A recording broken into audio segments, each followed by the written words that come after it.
What's up, everyone? Welcome back to Every Week We Follow. Today, we have got our Fulham preview, but also our weekly thoughts rolled into one. I just couldn't bring myself to bother doing a podcast about that absolute piece of shit that happened at the weekend.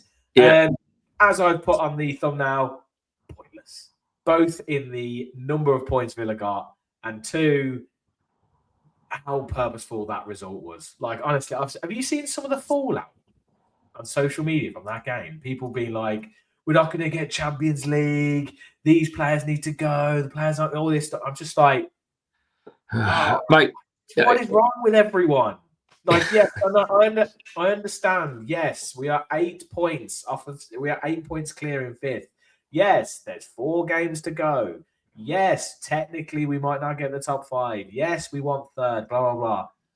At the end of the day, if we do manage to somehow win the Europa League and finish fifth, who gives a shit about a loss against Fulham? Absolutely, mate. But that has to be the outcome. If that happens, that has to be the outcome. If it's not, then that game... I'll tell you what pissed me off the most, and I was fuming because how many times, even under Unai Emery, but prior to that, have we bottled an opportunity to go top, to go third, to just give ourselves an easy running, mate. Win that game on Saturday, qualify top 5 guaranteed, focus on this week in the Europa League. But we keep talking about it, so we've got experienced players now, 4 seasons under Unai Emery that should be used to this thing, and then that for me is a can't be arsed performance. It's not about the. I don't even care about the performance. What I care about is the lack of desire, the lack of energy and effort. It was weird. It was a really weird game, wasn't it? Like, to be honest, I felt weird watching it because I can't remember the last time we had a 12:30 kickoff on a Saturday. So, like I said to you, 12:30 kickoffs are weird anyway. And then we were just kind of sitting there, and I was sitting there. I was just like, I'm not even feeling up for this. Like watching it, and it was like it was a sunny day in London by the river. Neither team seemed to really give an out. Like, if I'm honest, like if Fulham were really going for it there, then that's nothing compared to what we can do, right? But like no one seemed. It was a drab game. Mate, Fulham wanted it more. I think we have to give some plaudits. Yeah, a little bit more. They wanted it more. That was it. It wasn't a great game, right? They were weary of us, you could tell, because we've won the last two games at Craven Cottage, right? How we didn't take the lead, I'll never know. In the first half, we had 2 glorious chances from Rodgers and Watkins, and this is my whole criticism, mate, of the Villa, right? And before you all come at me, right, in the comments, like, fucking big ad where we are. Yes, it's been a massively successful tenure under Unai Emery, right? I'm really proud of what we've achieved, right? It's fucking the best we've ever had. However, on a game-by-game basis, you fucking numbnuts, right? I mean, you're listening to fucking people on on TikTok going, just get behind the team. What do you think we're doing, you twat? That doesn't mean that... I haven't heard the term numbnuts since... Right, we're allowed to critique. What is this thing with being constantly positive towards our team? I agree. I'm not personally insulting Unai Emery. I'm not personally insulting the players particularly. Right, it comes and goes. But we're football fans, right? It comes from here, passion. You only critique what you've just seen. You're critiquing that game in isolation. Like, in isolation. If you're doing a season review and then you're going, but he was crap against Fulham. Well, mate, I'm not being funny, but look at Unai Emery's responses. He was not fucking happy about it. Right? I wasn't happy with him. He got it wrong. The wrong team selection. Luca Dean should not be starting games. That was the worst performance from him in a Villa shirt since his time at Villa. It was terrible. He couldn't control the ball. He gave away the ball every third touch. I think he had 45 touches or something and gave the ball away like 16 times. Mate, I don't understand what Matson's got to do to just start Matson and bring Dean on. Is he starting on Thursday? Is he starting on Thursday? Well, he fucking better, mate, because if Dean's in the squad, Unai's got a fucking lot to answer for, because what's he watching? And I know he knows more about football than I do, but you can't tell me from just a basic kind of effort, fucking standard quality, that Dean should be starting over Matson. Yeah. It shouldn't be happening. I mean, there's a lot there's a lot more players than just Digne on the pitch. Like, no. I don't think that's not the reason we lost the game. But I'm going back to the original point, mate. We before I drift off and forget about it. Sorry, is that we're not clinical enough again. Yeah. Right, and I'm not going to go into Watkins because I thought Watkins actually played pretty well first half. Yeah, right, and he was unlucky with his chances. That chance he made for himself, it was really, it was brilliant, really mate. He was. But second half, my word, he was awful. He was awful, right? But first half, right?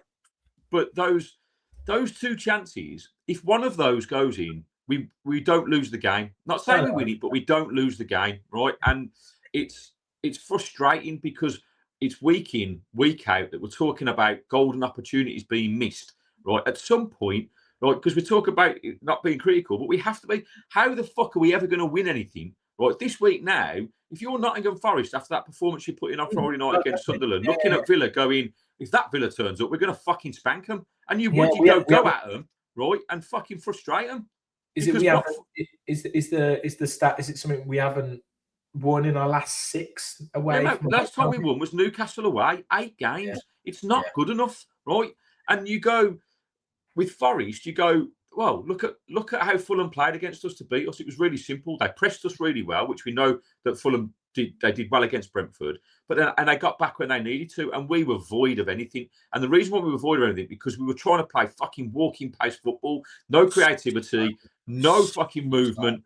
It was so poor, right? And for what was at stake, and again, it's like the Man United game all over again. It's at stake. You got Champions League football, and it says to me, either right, there's players there that aren't fully committed to the cause because they know that fucking other things are happening in the summer. Right, because all we're asking for, and a broken record on this podcast, just fucking put some effort in. I don't care if you give the ball away. Right, if you lose the ball, fucking we can see the passion and we can see the desire. I don't care, but where's that, man? Where is it? My post up there, I think it was half time. My post up analysis was like, would it kill Rodgers to run? I was literally like, is anyone else fed up of him just wandering around the pitch? Like if he gets the ball and he's driving through, yeah, okay, he puts a bit of effort, but off the ball, man. Yeah. Oh my god, I was like sitting there, it was just drifting past him. I'm like, mate, move. What? Yeah. Challenge, put a challenge in for the header. Like run, try and put that down pressure. But do something. I don't understand it. Like again, going back to basics. You've got to earn the right to play football, right? You can't just turn up and beat teams in the Premier. You have to earn that right. And the way you earn that right is by outworking teams. That's what creates the space. That's what creates movement. That's what builds confidence. So forget about performance of playing fancy football. You can't do that until you're outworking your opposition to give yourself the opportunity. Now, I'm not saying that can happen every game, but in terms of for 90 minutes, but there has to be particularly when the chips are down. This is what great sides do, right? This is what whether they're cheating bastards or not, this is what the great Liverpool, Man City, Man United teams all did, mate. It was relentless. It's go to the death. It's play for 96 minutes, whatever it is. It's like we're never going to stop. We're going to keep going, right? We're going to keep going until we get something. We believe that we're going to get something. Where's that belief? Just to talk about that, did you? I know this is a very much a tangent. You're going to be like, who gives a shit? Did you see the Rochdale York City? Yeah. Absolutely. So anyone that didn't see the preview, I was talking about that because a friend of mine, I can't remember if his friend plays for Rochdale or his friend supports Rochdale, and he was talking to me about it, that Rochdale York City thing. And my God, could that not have been the most craziest end I've ever seen to anything? What? And so when you talk about never give up, keep going till the end. I mean, 96th minute, 6 minutes of added time. You're like, yeah, that's it. Fans on the pitch. But, mate, you'll just keep going. And, oh, my God, that was... Like, you have to believe, like, even if it's quite, like, but that kind of level of commitment transcends to fans. It's what they want to see. Like, I don't understand.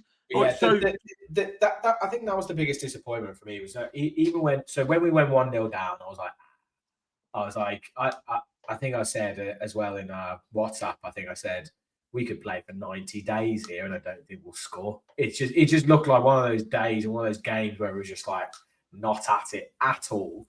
And then there's 4 subs. Come on. And I'm like, no. Well, at that point, We hadn't even got onto that yet, but well, yeah. no, well, at that point, I'm just going, yeah. I think he's just managing the minutes, and Thursday's the priority now. That. I think that's how it felt. Mate, we deserve a bit of honesty then, because you can't sit in a press conference the day before and go, the Premier League's the most important thing because we can get knocked out of the Europa League. We've got to go for it and put in a performance like that.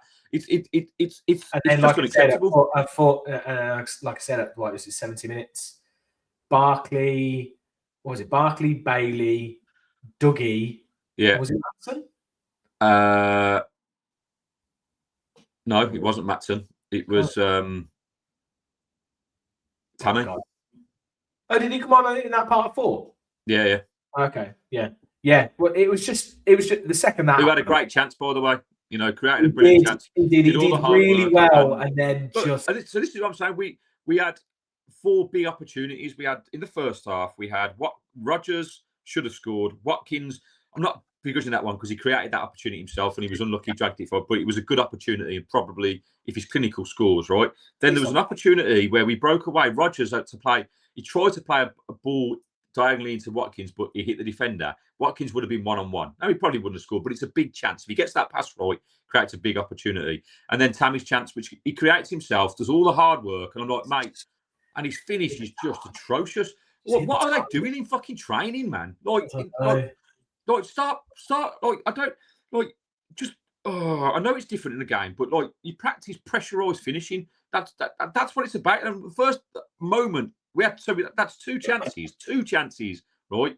In a league game that are pressurised chances. Watkins and Tammy, both of our strikers, both of them fucking fluff their lines. And I'm not saying take every chance, but if you're in this league, in the Premier League, right, if you create 2 to 3 big opportunities, you have to score one, because if you don't, the team will go up 100% of the time and fucking score, right? And that's what they do, because it's not a perfect game. You're going to make mistakes. And the moment that goal went in, it's like everyone's head just dropped. And then you expect second half to come out fighting for what it means. Do you know what I mean? So because if you win that thing, Red Bull, mate, it was so much worse than the first. It's just.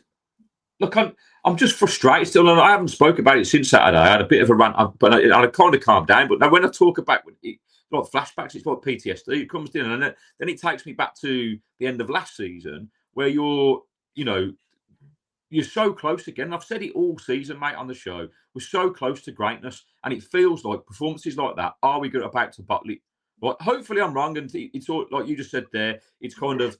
Thursday turn up, we put in a shift against Forest. But if I'm Forest now and I'm looking at us and going, right, 100%. If we play like that, if they play like that, we've got to get in amongst them. We'll beat them, and they will. They'll beat us.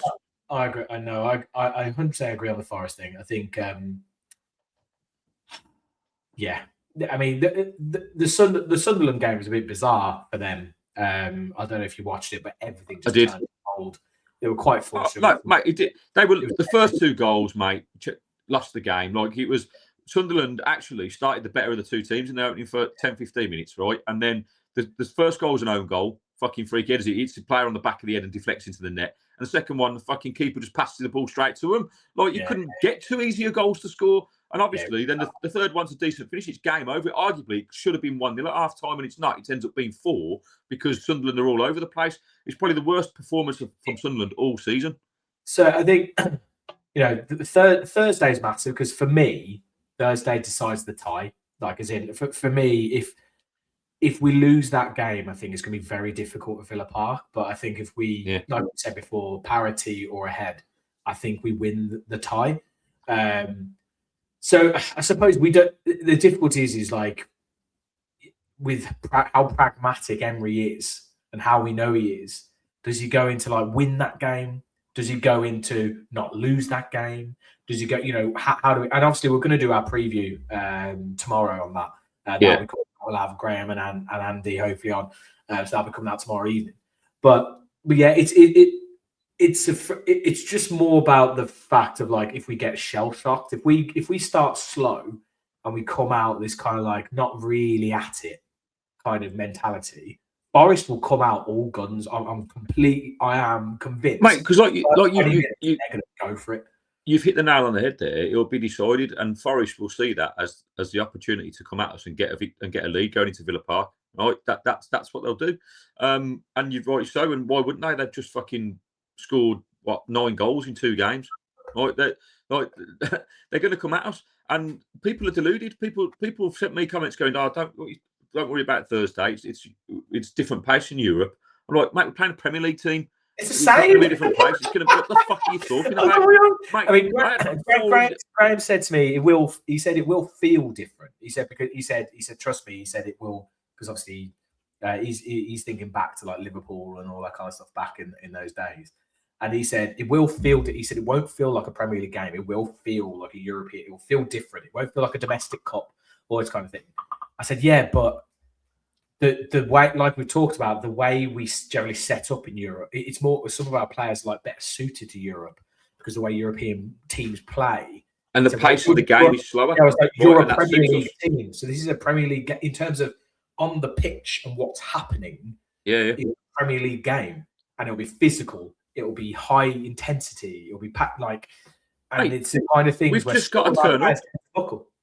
Don't get me wrong. I think over 2 legs we can beat Nottingham Forest, but we can't beat Nottingham Forest playing like that. Just look at we've shown it. We've beaten 3-1, and we drew 1-1. And we should have won that game if we could finish our fucking dinner.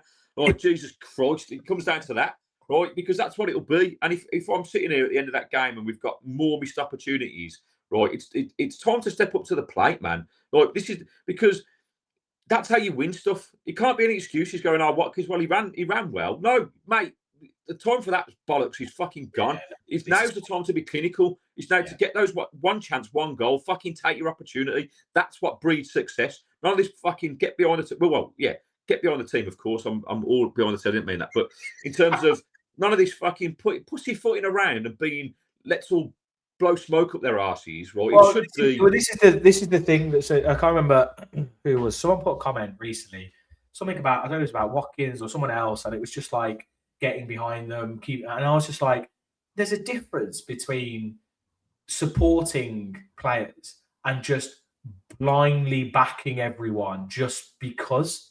Yeah, I'm like you like I get that. I understand supporting them, and at the game, we're cheering them on. We are cheering them on because in the moment they need it. But just blindly going, "Oh well, they're trying their hardest," or "Oh, he's got an injury," or what? It's just like, come on, like these, like you said a million times, these are professional athletes paid a stupid amount of money for those very specific things, instances of magic. That's what we need. If you don't have that, what's the fucking point? Well, mate, this kind of let's just get behind the team and support them blindly is a loser mentality, right? That's what you do when you're fucking down the bottom and you run it. That's Fulham. Yeah, happy clappers, mate. I'm not here for that. I want to. Winners fucking look how to improve, look how to get better, look how to look at the weaknesses and try and improve them, strengths and weaknesses, and that's what you do in any day walk of life, right? So you know, I'm not saying be good at everything, but just know what you're working towards, and it's quite clear what our fucking problems are. Is that we don't score enough goals. Our goal difference the last 3 seasons have been piss poor, mate. Right, so regardless of how much you love Ollie Watkins or how much you love Tammy Abbott, they're not caliber of that. We need to. If they want to be, they have to improve. They have an opportunity to do that, right? And when you don't see it, I think we're due to criticise. We pay a lot of money to go and watch them, right? And their job is to improve. Ollie Watkins hasn't improved. I don't care how good you think he is. Right? Over the last 2 seasons, he has not improved.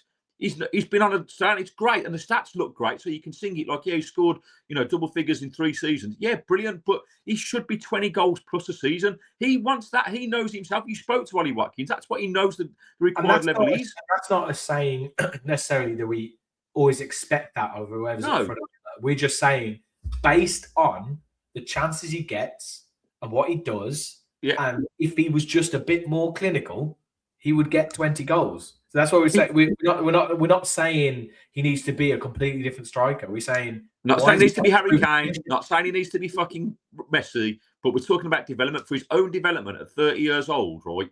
Like it's practicing finishing, it's understanding what finishes to use in certain scenarios. It's about being in the moment. Look, it's unfortunately, like I said, there's too many distractions when you get to your 30s. He's got 2 young kids, right? I understand it. So he's not probably bothered about doing extra training and practice. He's a good footballer, right? He's made it. He's fucking getting paid millions, right? Why would you? Right? It comes down to the case. That's fine, right? But don't sit here and say to me he's the best we can get, because it's not. Right? I don't give it. Yes, he works hard and he's shown some snippets in the last few games. It's brilliant. But ultimately, in the last few games against Forest away, big chances missed, right?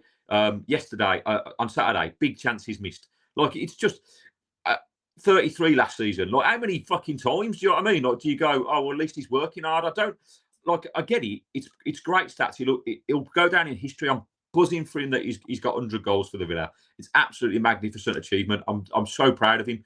But we're talking about winning a trophy here, mate. We're talking about Champions League football. We're talking about next level stuff. And unless he steps up to the plate in the next few games and if he gets us over the line, if he scores the winning goal in the Europa League final and he scores another 5 goals this season, then I'll eat my fucking hat, mate, and go, yeah, he's improved, and because he'll have 14, 15 goals again, and that's a decent return. I'll be absolutely buzzing for him. But if he doesn't do that, and we're sitting here going, what could have been, then he's got to take a part of the blame. It's not all his fault, right? But if you're the main striker in a team and your job is to score fucking goals, it's as simple as that. That's what you get paid to do. It's. But where's me hook? Where's me hook? I think to my point at the start, and obviously this is everyone always says you're only as good as your last game, right? So you're only as good as the game that's just happened. Before that, can't remember what the freaking hell was the result before that game. It was what game did we play? Sunderland, right? It was a 4-3. Yeah. It was actually quite comfortable, the majority of it, other than that crazy 10 minutes. So we're looking at that going, we actually played well. We did well. We scored our goals. We were clinical. And that kind of thing. That first 80 minutes in that game, we were brilliant. Yeah, absolutely brilliant. And so you're only as good as your last game. Now this is, and that's, I suppose, to my point earlier, and I'm not saying it will happen, but it could happen.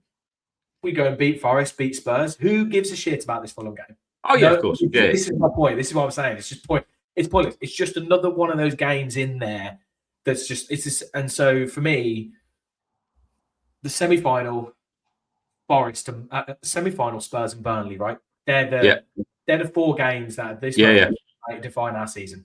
Because that Fulham game, and even when we were doing the preview of it, I was just like, nah, it felt relative to me. It felt, and I understand what you're saying. If we'd won that game, we'd be kicking on. We were going into Thursday, all this kind of thing. But to me, it was a relatively meaningless game. It didn't matter really if we lost it. It didn't really matter if we drew it. If we won it, great. But I still feel like it felt to me. It felt to me watching the players on the pitch. I was like, but mate, right, okay, it felt like they were saying as most football fans do, as most football managers know, football is a lot about momentum, and and particularly around this time of the season, right? Now, that game against Sunderland, outstanding for 80 minutes. Yes, we had a brain fart in the last 10, right, and made a couple of mistakes, right? But the changes he made against Fulham didn't need to be made. Maybe Pau for Mings, that was it, right? But Maatson should have started. He should have started with Barkley, right? That's what should have happened. I have a theory on the Barkley thing. Right there, get there, but let me finish this. Remember that point, because otherwise I'll forget, right? And then you don't change it. We lose the game, and now that game against Spurs next weekend, it's more they've pressure. won now, right? Yeah. Now, if they've got something to play for. They ain't going to come and get turned over. If they'd have lost against Wolves, like, you know, you can say what you want, mate, but goals change games. They were so shit. I watched the game, but it doesn't matter. At this point, it's not about level of performance, mate. It's about grinding out stuff, and they'll come believing all of a sudden. It won't be an easy game. It just won't, right?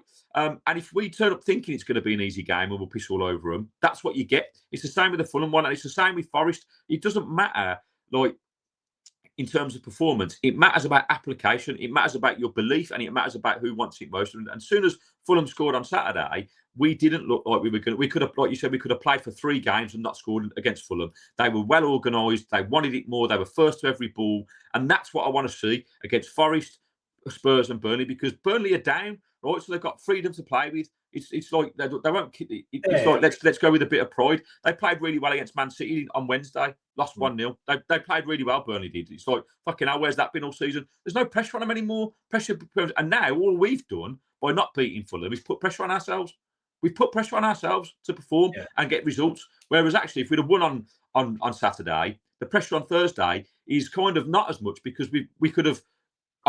We go into it going, that's what we're focusing on. We don't need to win the Europa League for league position. Now, right, we've allowed Liverpool to leapfrog us, right? So we've dropped down to 5th, where we could have been 3rd for 48 hours, right? It's all psychological stuff, right? Yeah. And then and now you go into these remaining games thinking, fuck, okay, we're 8 points ahead of Brighton, but that's 3 games. They've got momentum. They've played really well in the last few games. Like, I know it's probably unlikely, right? But mate, if we don't get a result against Spurs, right, then we go into we needing something from the Liverpool and City games. Liverpool are now leapfrogged us and can catch Man United, right? Well, I know, but what I'm saying is instead of having these games defined the Spurs, Burnley, now you've got Burnley, Liverpool, and City to contend with, and there's no belief there. We're never winning at the fucking Etihad. We never fucking do. Even if we could get an 8-goal lead, we still fucking chuck it away, right? And Liverpool will come to play because they'll be fighting for that 3rd place against Man United. So now we've put pressure on ourselves when it didn't need to be there. Like we could have literally, if we win on Saturday, that's it. It doesn't matter. Literally doesn't matter what happens in the league. We've got it, right? Because it would have been 12 points ahead.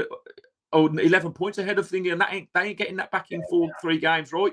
Now, I think this is the PTSD, mate, where it comes down to all those opportunities that we've had, and all of a sudden you go, don't fuck it up, don't do it again. This time last year, mate, we were going to the FA Cup semi-final, we were promised a fucking filming day.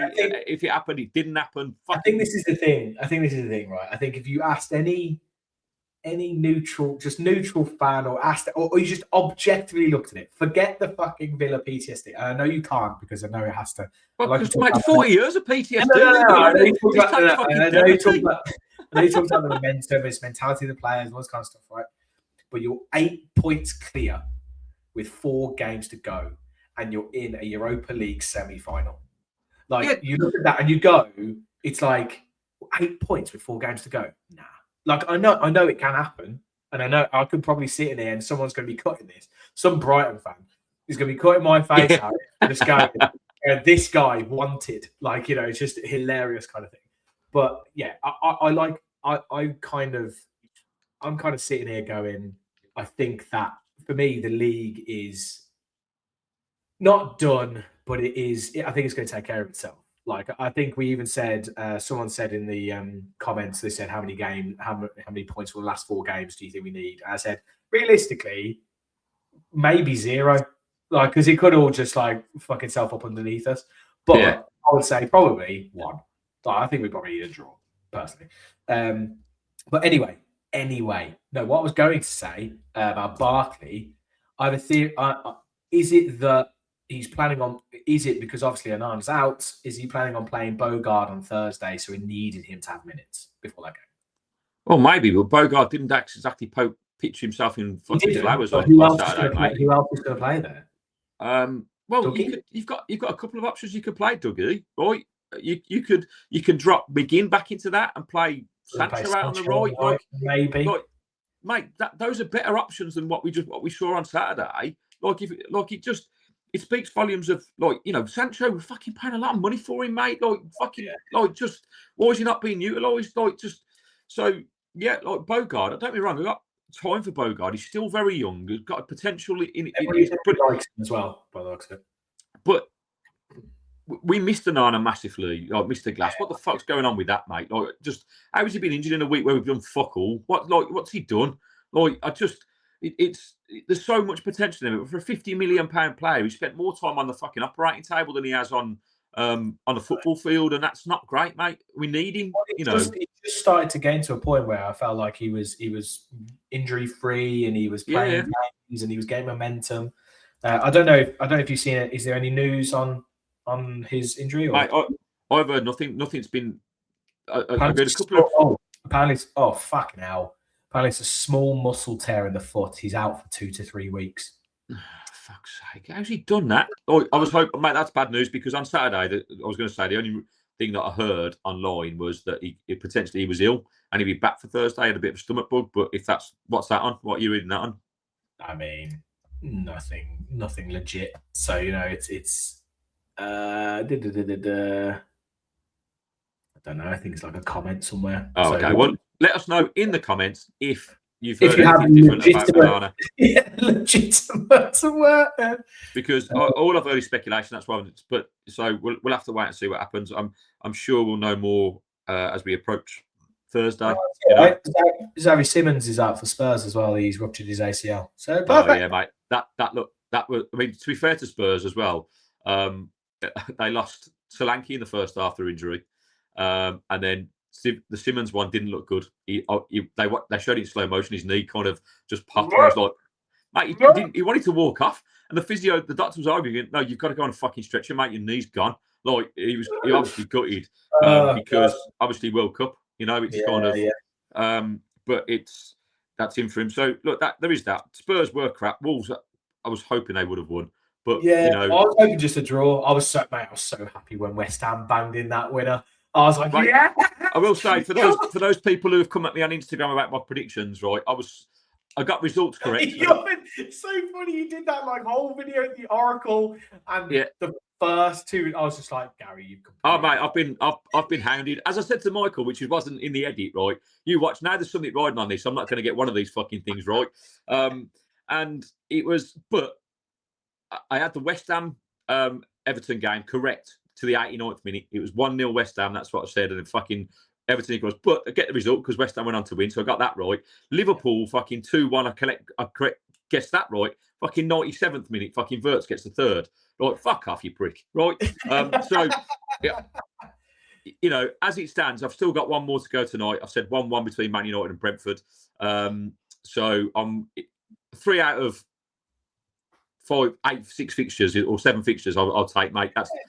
You can still call me the Oracle. Still on the leaderboard. So you can all get fucked. I'm still top of the leaderboard on analysis. Right? No one's taking that off me. I'll get these predictions right this week, and I'll be flying again. No, look, it's all a bit of fun, right? I mean, the fact that it was quite funny because Michael's like, what's your tax? What do you do? Like, it's kind of. I'm like, mate, like, if I'm honest, it's more luck than judgment. Let's be totally honest. I said, but if we're talking, I said, what I do, which is not exactly a system, is just look at the previous result of the team we're playing, right, and then judge it off that. Really, like you said, you're only as good as your last game, right? Yeah. So goals and so I look at what Villa have done, what they've done. Go, okay, let's average it out on that, and it's worked for me. The fact that I had 8 correct fucking results at the start of the season is fucking mad. Like, it is mad. Right, that's never happening again. Right, I ain't going to be top of the leaderboard next season. I'll be bottom, like, with no points. Right, there'll be no interview with Michael McIntyre. It's the odds, and I don't know. We spoke about. I don't know if I spoke about this on the last show, but if I'd have put a bet on that the original 8 results, you said stack them on, right? I'd stack them on. If I'd have got them all correct, £112 million I would have won. I mean, the point is, you never would have put the bet on, right? Like, you would have been sat there with like 100 grand, going, "Yeah, should I put this on for the next one?" No. Well, mate, it's quite simple. And I said, if I ever bet, and I did this over the weekend because Sarah said, "I have a go on Super 6," right? I was like, "Okay, right, let's have a go," right? So I had a go on Super 6 off the back of signing up. You should do it. You should do it every week, though. It is free. Well, yeah, I will do. It's free, right? But because I hadn't signed up for it, they gave me £30 worth of free bets on Sky Bet if I deposited a £5. So I thought, oh, fuck it, right? Let's have a go, right? So I did an accumulator and a couple of other bets, mate, and I won fuck all, absolutely fuck all. I had Bristol to beat Birmingham in both halves. Fuck all, Blues fucking turn up and win. That's your heart. Right. Then I had what was it? Rodgers and Wilson to have, I think it was 2 shots on target in each half, and fucking Rodgers couldn't hit a barn door, could he? Fucking prick. Even that chance he missed, if he'd have just fucking hit the target, I'd have been quids in, mate. But no, because there's money rising, I get fuck all. So basically what I learned is I'm not a gambling man. I will do Super from now on. See what happens. Yeah. Brilliant. Right. Well, I think that's probably all we've got time for there. So we will be back, like we said, tomorrow evening with a preview with 2 Forest fans. If you haven't been on before, or if you haven't seen our previews before, so obviously my in-laws are Forest fans. So we'll have my father-in-law and his friend Andy, who will both be on. I believe Andy's already got his notes ready, Gaz. So I think they're both very well prepared I think. Mate, we don't do well prepared here. I'll have no I know, notes. we don't, I know, but mate, they're old. They they have to have like these highlighter. I'm sure Graham sits there with like things color coded in like different highlighter pens for like different scenarios. There's like little tabs. Little coloured tabs. He has those. He loves. He'll be all. He'll probably have a spreadsheet set up of some kind of like responses to different things. Mate, if he's old school, he'll have an interactive like board behind him, and just like tactics board, just kind of strings and stuff. Yeah, exactly. I look forward to that, mate. We will be back tomorrow for our preview. Gary, you're going to do a watch along at the warehouse, right, on Thursday? Yes, potentially. I've got tickets for that. So yeah, if you are going, come and say hi. However, on the slim possibility, I had someone message me yesterday to say that they might have a ticket for me on Thursday. Right? But I'm not counting my chickens, mate. It's a long shot, but it's someone within the footballing world that could potentially have a spare ticket. And I was like, well, look, if it comes to fruition, I'm not jinxing it, not betting on it or anything. So I'll put it out there. Let's see what happens. I'll hopefully know tonight if I'm going. So if I end up going to the game, then I'll be live logging from the fucking game. So that'll be even better. But if not, yeah, it'll be from the warehouse on Thursday and come and say hi. Awesome. And then obviously we will do the post-match, depending on where Gary is and whether we have time, whether we'll do that Thursday night or whether we'll do that Friday, not sure. And then obviously we'll have a preview for Spurs as well coming up this weekend. It's all go, Gaz. It's all go. We're all go, mate. 2 games a week. And I can't believe fucking Spurs game, 7 o'clock on a Sunday. That's fucking shit. I know. Are you coming to that? Yeah, I'm going. Yeah, I only saw it the other day and I was like, oh, crap. So I've managed to move some things around. But yeah, I'll be going on Sunday. So amazing. Right, nice one. Final thoughts, Gaz, and sing us out, mate. Final thoughts. Look, I know there's going to be comments down below, so hit that follow button, hit the subscribe button. It's just passion, mate. Like in terms of, or for the people that are watching, that yes, we've had a successful season and so far, but surely to get over the line now, we have to step up, be clinical, and get the job done. Until next time, until tomorrow, where we pick the Forest game apart. As always, every week we follow the boys in Claret and Blue. Peace. See ya.